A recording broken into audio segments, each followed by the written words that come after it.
Okay. All right, I saw the first question from Eldon. So this is invitation only to Mondelez union workers. So these are just your fellow coworkers who have been invited to this. All right, well, should we get going? It's a couple minutes after 11. What do we think? All right, great. Well, hi, everyone. Thank you for joining us today. I would like to welcome everyone to our Healthcare Next Steps webinar and information. Oh, I'll take care of those things, Teal. Thank you. Thank you. Jim is more than welcome to join us. I sent him an invite. Yeah, so we are from Labor's Community Service Agency, and we are in partnership with Work Systems today, and we'd like to thank everyone for joining us. So my name is Teal. Erin is with me. She's going to run the tech side of things today. I'll facilitate, and we are both with LCSA. I am the Regional Labor Liaison. Oh, thank you, Erin. I'm the Regional Labor Liaison for Dislocated Workers, and so our mission at LCSA is to help union workers through transitional times. And so we're gonna today focus on the loss of employer-sponsored healthcare.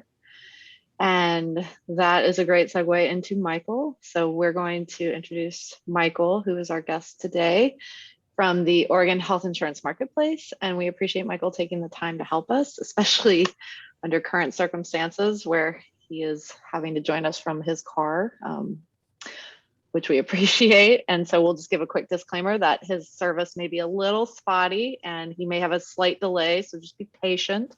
But he's running on a hotspot. We'll make it work, right? So the agenda is simple today, right? Michael's going to give a presentation. Aaron's going to present his slides. You can screenshot them. You can take notes. And when that part's over, you are encouraged to engage in our question and answer segment. And the main goal today is to kind of answer questions about the unknowns of, the health insurance marketplace and what that looks like transitioning from employer coverage into the marketplace. And we know there can be some sticker shock when you might see pricing, but there are tax subsidies involved. Michael will talk on this kind of stuff. He'll talk about qualifications and family coverage as well as individual coverage, and will provide us with contact information where you can call and get your specific individual questions answered. And a quick disclaimer, if you live in Washington, we're going to provide the contact information for Washington Health Benefit Exchange, and they have many similarities to the Oregon marketplace. So we'll put that up in the chat in a little bit. And then as you can see, the format today is a Zoom webinar, which means you can see us, you can hear us. We can't see or hear you though. So if you're logged into Zoom, you'll see there's a question and answer box, and we encourage you to put stuff in there as Michael's presenting. That way you don't lose your train of thought. And then once Michael is done with the presentation, we'll get to your questions there. We'll kind of go through them. And if you phoned in today, I don't know if we have anyone on the phone at this moment, but if we end up with someone on the phone, we'll unmute anyone who's called in. No one's called in? Okay, cool, thanks, Erin. But if someone does add, we can unmute and bring them up that way. And so obviously this session is focused on how to navigate healthcare insurance. And so we do ask that you keep it focused to your insurance questions. And remember, this is a public webinar, so I wouldn't divulge personal information or health status in this specific forum. We are recording, and we're going to pass it out to the link to the union reps of your unions. And that way, if you're not able to stay the whole time, or somebody who couldn't make it, we'll be able to share it with them that way. For anybody impacted within the Mondelez union workforce. So without further ado, let's bring out Michael. Thank you so much. Thanks so much. I appreciate it. Well, hello, everybody. Good morning. These are always fun to do, to be able to help folks. I always would prefer better circumstances though, but nonetheless, let's get started with kind of what's available to you all. And I'm going to work through about 8 slides just to kind of get us kicked off, and I'll elaborate a little bit on each of the slides. And then certainly, as Teal mentioned, we will take questions as well. So starting off, the options that you're going to have with regards to health insurance are many. Go ahead and go to the next slide. So you can see we have COBRA, marketplace coverage, Oregon Health Plan, and Medicare. So COBRA is going to be that continuation of your coverage. I am so sorry. 1 second here too. Okay, there we go. With apologies.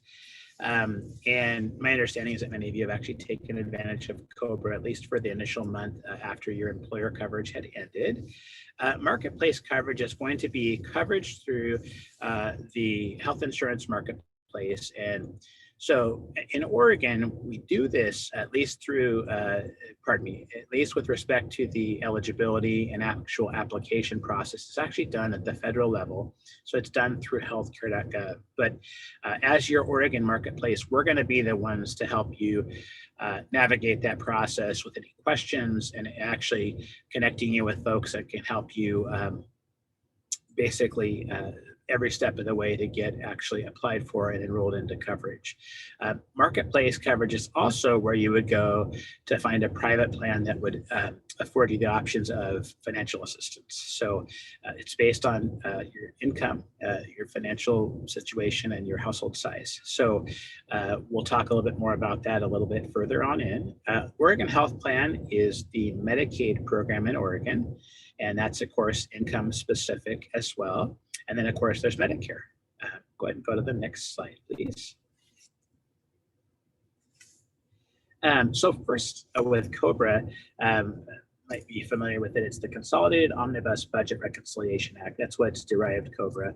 And it allows you to enroll on the same coverage that you had through your employer. So just a continuation of what you currently had as an active employee. Your monthly premium, though, however, is going to be much higher because the employer in most cases is no longer participating or subsidizing that coverage. You're going to be paying the full cost of that COBRA coverage plus an administrative fee, which is usually about 2.5%. So any, as I mentioned in that bullet there, any portion that the employer paid would now be paid by you in your full premium. So it can be very, very expensive. COBRA coverage can last from 18 to 36 months, and it depends on the circumstances around the layoff and the loss of coverage. Next. So the marketplace, as I mentioned, is where you can apply for and enroll in coverage with the opportunity to also have financial help in paying for that coverage. So it's done through healthcare.gov. As I mentioned, that's at the federal level, but we'll do all the work for you here at the state level with respect to any kind of questions or connections that we might be able to help get you connected with a healthcare expert. There's licensed agents as well as community partners all over the state that we work with that can help at no cost to you. Open enrollment starts November 1st and goes through December 15th. That's typical every year. Now, what makes this situation a little bit different is there's going to be a special enrollment period that's involved, and that happens by way of certain life events or circumstances, loss of employer coverage being one. It opens up a special enrollment period that's outside of that normal November 1 through December 15th window to go in and enroll in coverage. That's the next bullet. It again gives you 60 days within the qualifying event to do so. And with some of the events, loss of employer coverage being one, that 60 days goes in both directions, before and after the event. So there's actually a total of 120 days really worth of time to make an application, or pardon me, submit an application and make an enrollment choice. Next. So financial assistance, as I mentioned, It's based on a sliding scale. Typically, the less money you make, the more help you can receive. There's two different types of financial help and that are available through the marketplace. One is the advanced premium tax credits. And really, it should just be called premium tax credits. The advanced part is one option. So when you qualify for help in paying for a health insurance plan, one of these things, as we mentioned, is the tax credits. And you can choose to have that come out monthly and just bring that total net cost of your premium down each month. Or some folks, if they're unsure about how their income might change, just elect to take a minimal amount of that or none at the end of the year when they file their taxes. So that's definitely an option. The other type of financial assistance that's available is the cost share reduction. The basic premise of the cost share reductions is it helps to lower your out-of-pocket medical costs. So as an example, cost share reductions commonly reduce your deductibles, your co-pays or co-insurance, and can also reduce your out-of-pocket maximums. So what that does in essence is, let's say that you pick a plan on the market that maybe has a $1,000 deductible. Well, if you qualify for cost share reductions, it's not uncommon at all to see that deductible shrink to $0 or maybe $200 or $500. And again, it's based on the sliding scale that determines how much assistance you'll receive. Next. Oregon Health Plan, as I mentioned, Oregon's Medicaid program. So this is also determined based on eligibility. It's going to look at your family income, household size, immigration status to determine eligibility. Now, children and pregnant women are eligible at higher income limits than everybody else. And that's just another plus to the program that it's good to look at, because even if you don't think you might be eligible for Oregon Health Plan based off your income, oftentimes folks are quite surprised at how high the income can go and still allow children to be eligible for what they call CHIP, which is the Children's Health Insurance Program. The limits are much, much higher than that, than the typical limits rather for an individual to become eligible for OHP. The advantage of OHP is, unlike with the marketplace coverage, you can actually enroll anytime. So there's no open enrollment period like there is for the marketplace. It renews annually or when your application information changes. So if you'd had a change in income again or change in household size, those changes will be submitted and that can affect your eligibility based on those changes. And there's no premium for enrollment, so it's free to you. So it's a great benefit. Next. Medicare. So that's available to 65 and older or have been on disability for at least 24 consecutive months. Costs, of course, will vary depending on your work history and coverage selection. So something to keep in mind, most folks, at least typically folks will qualify for premium free, at least for some parts of Medicare, and then others, depending on if you were to go into like a Medicare Advantage plan, there can be other costs associated there. But again, depends on how much credits you have built up through your work history. There are many, many different plans available. And Sheba is an organization we've worked very closely with, and they can help you sort out the options. So if you think Medicare might be an option for you or your family members, Sheba would be a great resource. There's a phone number and an email address listed there. The 800-722-4134 is their, it goes into their automated system, and they'll have somebody that picks up almost immediately. They're very, very quick. And then, or you can reach them at sheba.oregon.gov.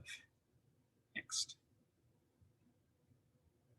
So some things to remember. It's important to compare your options before you decide. Now, of course, as we mentioned, some of these options will be specific and available depending on income and household size and some other factors. Nonetheless, it's important to look at the different options to see what's going to be the best fit for you. We recommend definitely going to OregonHealthcare.gov. There's a tool, we call it the window shopping tool, and it's available at OregonHealthcare.gov/window shop.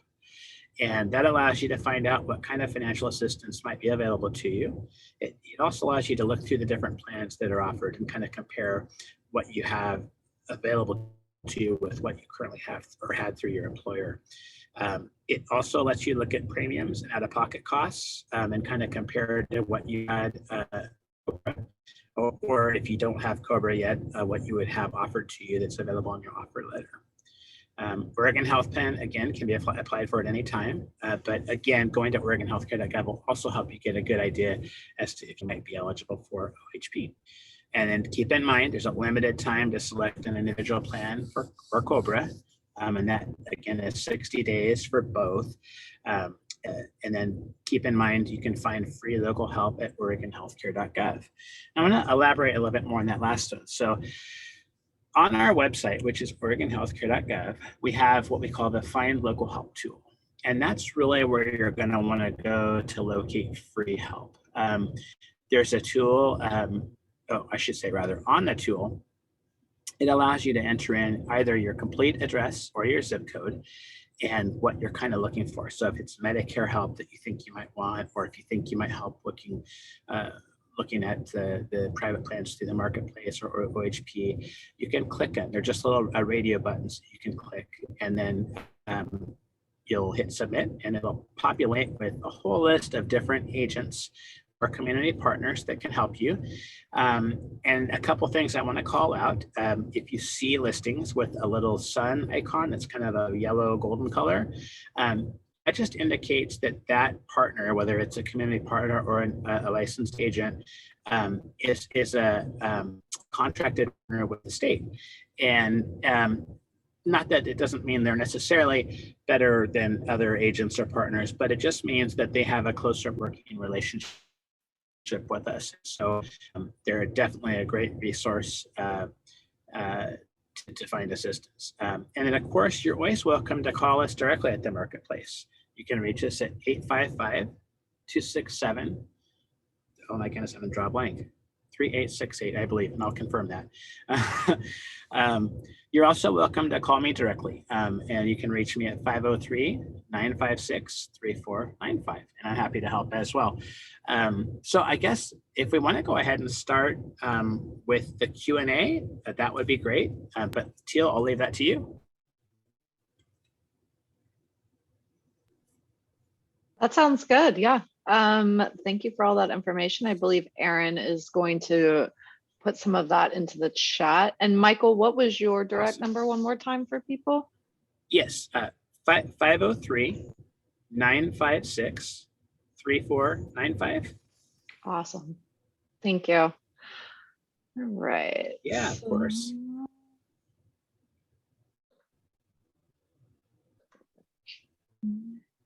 All right, we actually don't have any questions currently in the Q&A box. Let's check the chat next. Okay. Sure.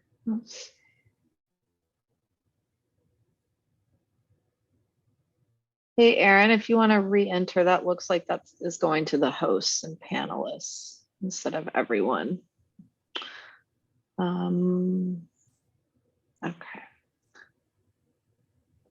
And while I'm typing that, I have a question. So Oregon Health Plan, Michael, Yes. That's great. Could you talk a little bit more about their income? Because these folks' income was, they had a good income, it's a good union job. And then it was disrupted, I think, the beginning of August. Yeah, I believe the beginning of August. So how far back, how do they do that? Yep, that's a great question. Thank you. Yeah, and so given the circumstances that you all have found yourselves in, it's a great point that Aaron mentions, because the Oregon Health Plan determines income or determines eligibility based on income a little bit differently than is determined in the private market. And what they look at is they'll look at your current month, your next month, and then your total income. And so that is huge, because like Aaron mentioned, if you were making a much higher income or earning a much higher income than you are now, right? What you earn doesn't necessarily mean you can afford something equivalent now. It means that your income has decreased, and therefore your eligibility is much more likely for Oregon Health Plan than it might have been prior. Because again, they're going to look at that current situation, not just that annual look that they would normally do for private coverage. So that's a really great point. and they can still look at the annual income if it's beneficial to finding eligibility for you. But it's, again, the first things they look at are the current and the next month's income. So that's to catch people and not have folks fall through the cracks. If it looks like they might be eligible, it hopefully does capture them and make that available. Thank you. We've got a question in the chat from Perry. So it says, I'm an IBEW member. What happens to FSAs when your coverage is terminated? To FSAs, so flexible spending accounts, I think it depends a little bit on how those are set up. So just a disclaimer on the front end, those aren't necessarily our specialty or in our wheelhouse per se, but I can speak to it a little bit. So the flexible spending account set up under certain parameters to accompany a healthcare plan, but they're not necessarily completely attached to a healthcare plan, because FSAs can apply to a number of different types of expenses. So it's something that I would recommend that you reach out to either an HR specialist that can talk about that specific or how that FSA specifically is set up. I would think it would continue so long as the payments towards that FSA are still in force.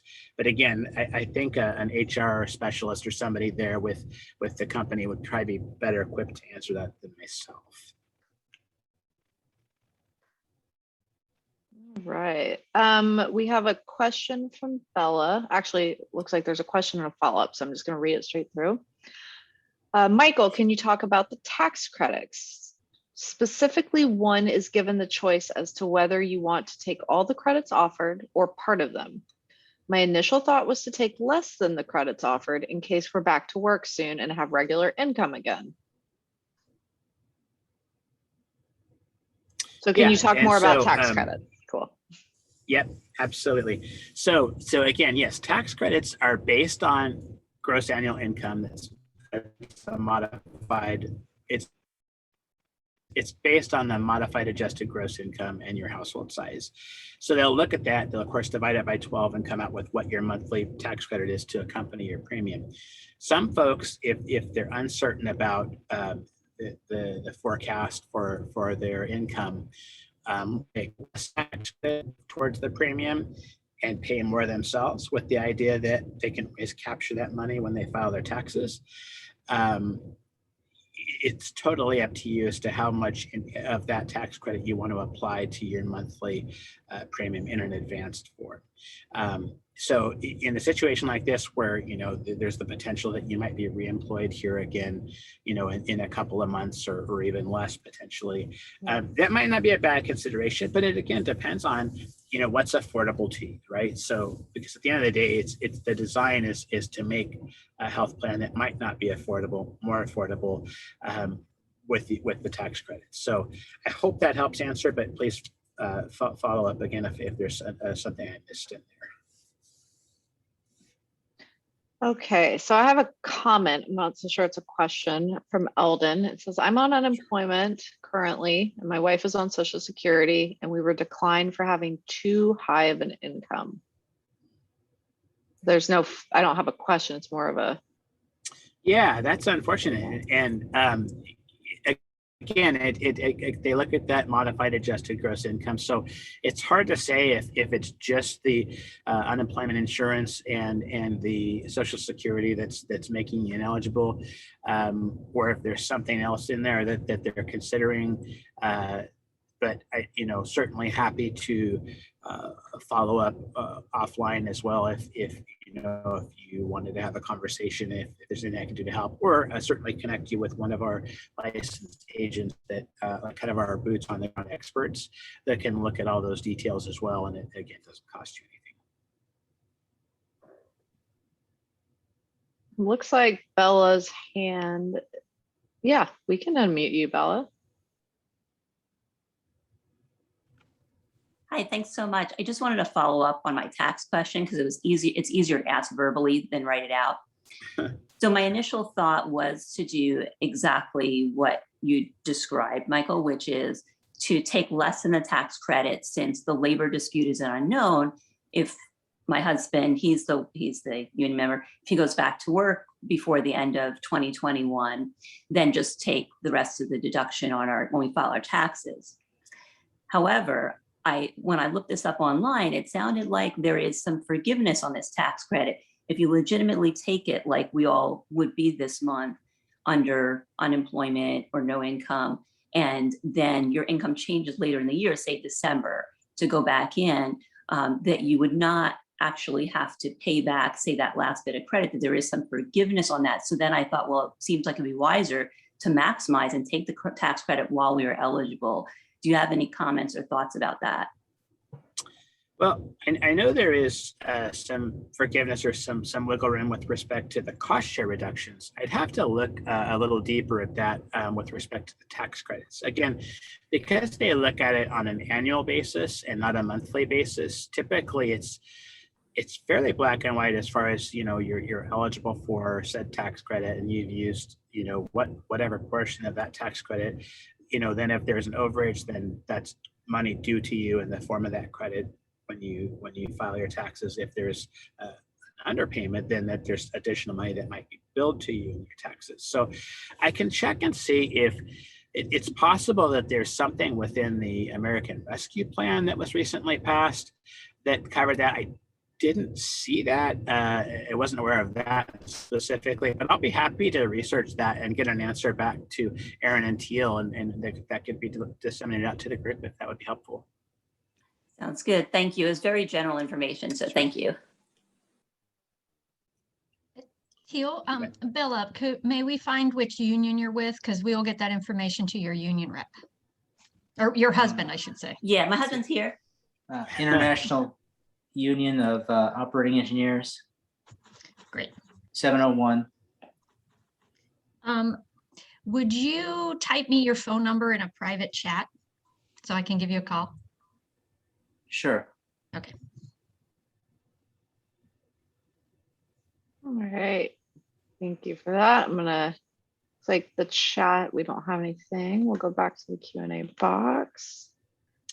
We have hit those.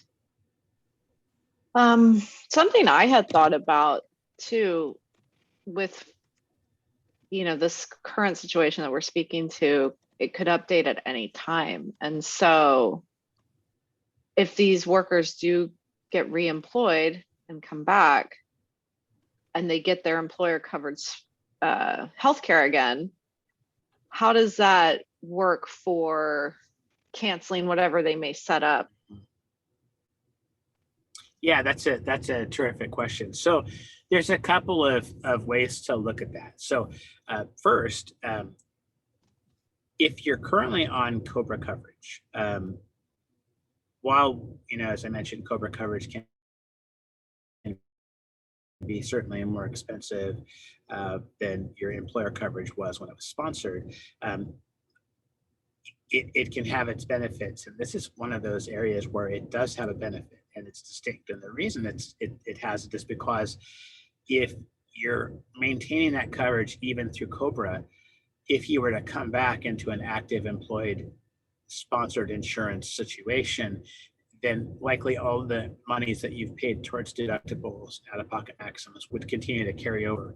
That's not the case if you were to go into the individual market and purchase a plan through the marketplace, or if you were to go on to Oregon Health Plan for a month. Those are all completely separated and isolated benefits. And so you would start anew on any kind of accumulators like deductibles or out-of-pocket maximums, and those would not carry back over if you were then reemployed. So some things to think about now. Having said that, with regards to cancellation, you're not bound to a private plan for any period of time. You can cancel those, if necessary, as you do enrolling. So some tidbits there. I hope they're helpful. But again, that's really why we're here, right? So if you guys have questions along the way and we can help you navigate that, we want to do that. So please reach out to myself or my team at the 800 number. And again, we're happy to help kind of be a guide as we can for you ourselves, or if it's helpful and you have kind of more in-depth in the weeds questions, we'll want to connect you with a licensed agent or a community partner that's well-versed in whatever the benefit-related questions you have are.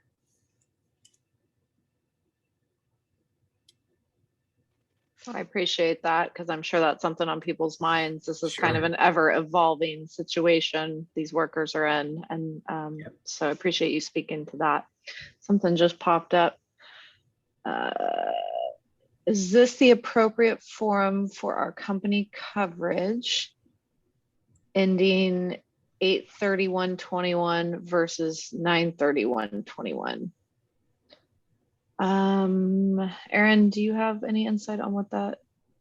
I'm not sure what the question is, to be fair, and we can bring Eldon up. Yeah. Eldon, would you like to come up and be unmuted? Or if you would like to expound on your question so we know what Michael can answer for you. Yeah. I can say that we know many elected to take the Oh, Cobra subsidy continuation. Oh, Eldon says unmute, please. There we go. Give me a second.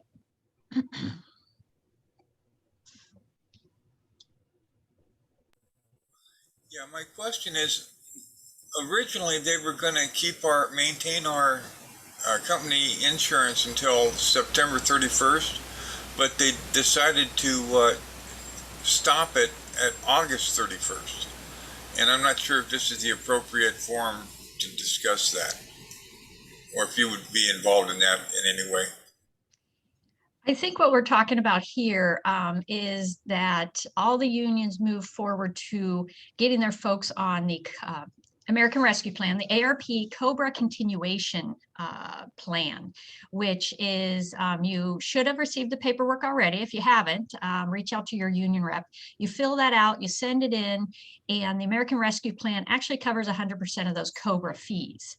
The problem is, sadly, that the ARP legislation ends at the end of September, so we were only able to get 1 month of that, right? So that's why we asked Michael to come here. And what he's specifically talking about is how to apply for things for after you lose your coverage at the end of September. After that free Cobra is over, what you can do. So that's what he's addressing here. But if you have not received your Cobra continuation, reach out to your union rep and they can make sure to either get you to us or help you through that. Teal, would you mind if I put your phone number in there? She's pretty helpful on this kind of stuff, and you can call her too, and we can make sure you get what you need, okay? One other thing, if I could, is there are so many options available that weeding through them was kind of difficult. You had the Cobra, you had a bunch of them. So I wasn't sure which one I qualified for, which ones I made too much money for. Trying to decide which one to apply for was daunting.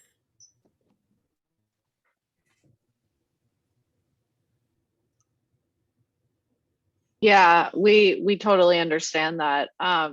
There are a lot of options and everyone's situations are completely unique.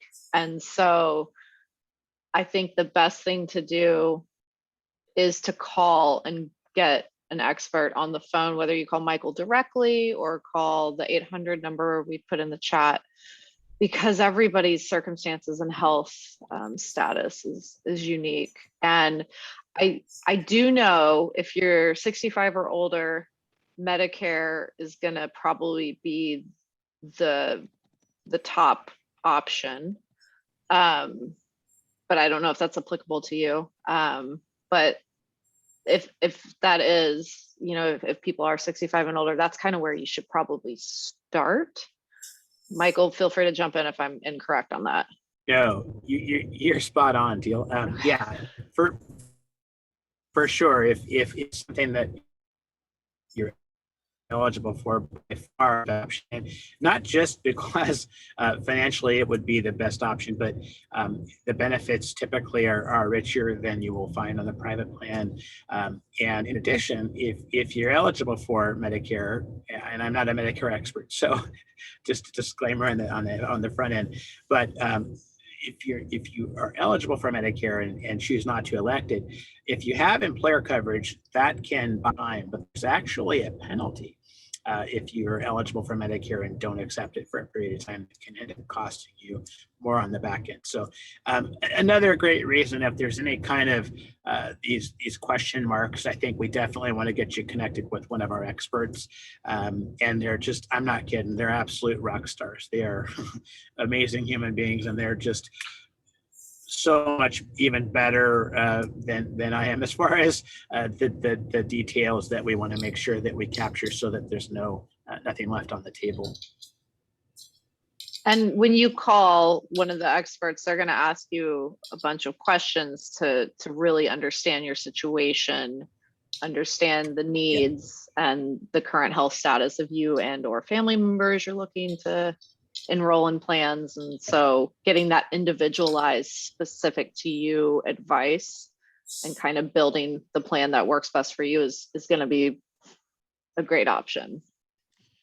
And, you know, I want to jump in here because one of my favorite things is the Find Local Help. And that's what it's called. It's Find Local Help. You go on the OregonHealthcare.gov and find the Find Local Health tab.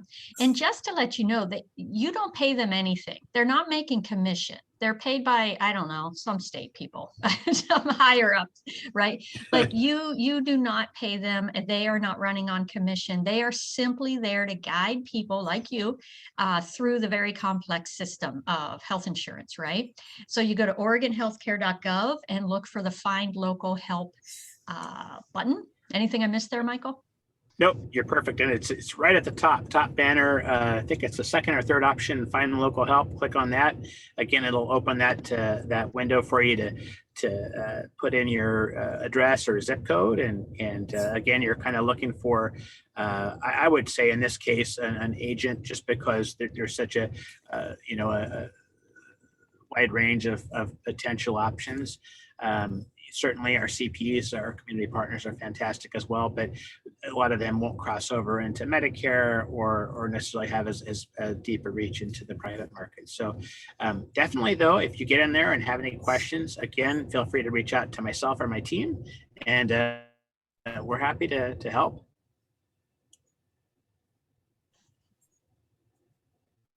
Did we post, Aaron, the Oregon phone number to call besides Michael's? Okay, we did post that. I'll get it up because it's rolled up a little bit. Let me grab it. Yeah, Eldon will repost that for you. I just saw your question. All right, while you're doing that, I'll check the Q&A box one more time. Okay, we have a question. How far in advance do you need to apply for coverage in the healthcare marketplace to start, I believe, having coverage October 1st?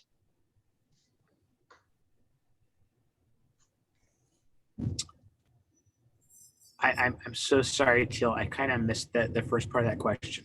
That's okay. They were asking, how far in advance do you need to start this process to ensure having coverage October 1st? Oh, yes, the sooner the better is the answer. So because we're already at the 16th right now, honestly, the sooner the better to get that October 1 date. Typically, you want to try it again by the 15th. Well, obviously, that's not possible, as that's yesterday. But definitely, you wouldn't want to wait. You still have time, but again, just to make sure that you have the resources and the time to make a plan selection if you end up going that route ASAP to get in October 1. Great, thank you. And guys, I am so sorry. I did not give you the correct number for my team, with apologies. Too many phone numbers. It is actually 855-268-3767. Again, I apologize.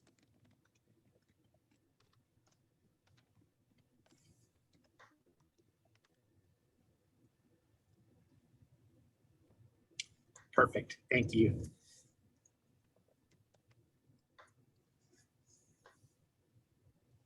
All right. I don't see anything else in the Q&A. Give everyone a moment in case anybody hasn't. Oh, let's see.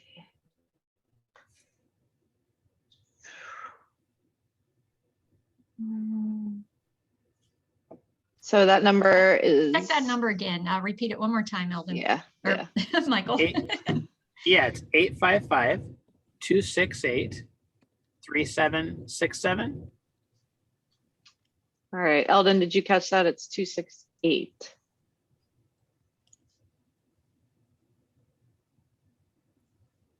Okay, awesome.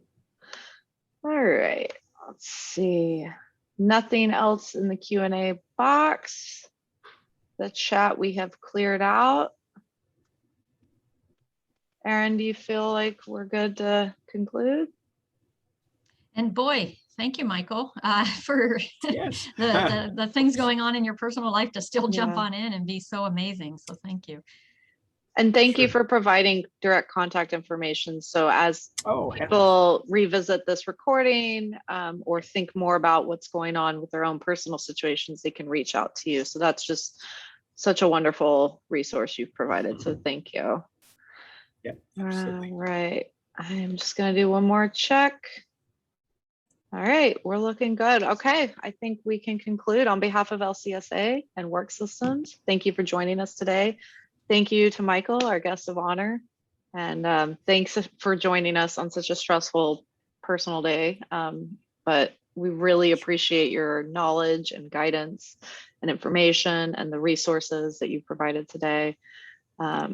And we just want to wish everyone a good day. Enjoy your upcoming weekend. Everyone stay safe out there. And thank you again for joining us. We will get this recording to your union reps and they will forward it out to membership that has been impacted.